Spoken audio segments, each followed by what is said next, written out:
Question 1. What is the afterburn effect? The afterburn effect, also known as excess post-exercise oxygen consumption, or E.P.O.C, is a physiological reaction to intense physical exercise. And that allows your body to consume more calories and to burn more body fat for several hours after a workout. Now, at very high intensities, your metabolism can stay elevated for up to 48 hours. Imagine that. Keep in mind, if your goal is fat loss, there are other factors that you need to consider, but the afterburn effect, or E.P.O.C, is one tool that you can use just to help you get a little bit more fat loss when you're not even in the gym. Question 2. How powerful is the afterburn effect? Well, the more intense the workout is, the more calories will be burned following it. It's that simple. It doesn't matter if it's endurance training or strength training, the afterburn effect will be more significant as the intensity increases. Ready for question 3? What type of exercise has the biggest afterburn effect? Okay, well, this is the big question, isn't it? But the answer is straightforward.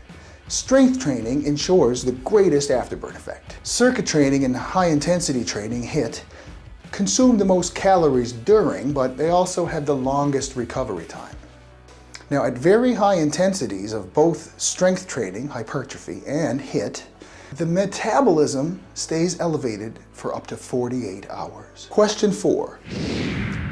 What are a few signs that you've achieved the afterburn effect in your workout? Okay, well, the first thing you want to look for is that you have a red face. You have an increased heart rate post-exercise, that you're out of breath still after your exercise, you have increased sweating post-exercise, and you have an increased appetite for the rest of the day.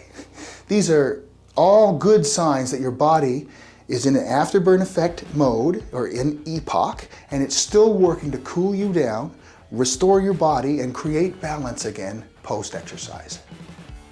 Question 5. What strategies can I use to increase the intensity of my workout to achieve afterburn? Number 1, you can take shorter breaks. Number 2, you can increase the weight. Number 3, you could decrease stability. Number 4, you can increase time under tension. And number 5, you can make sure that you're going to failure on every set. How do we implement those 5 points into your workout? You're going to want to watch this video right here. Now, thanks for watching the afterburn effect and the way that you can burn fat all day. Don't forget to like and subscribe. And if you have any questions, please put them in the comments section below and we'll try to address them as soon as we can.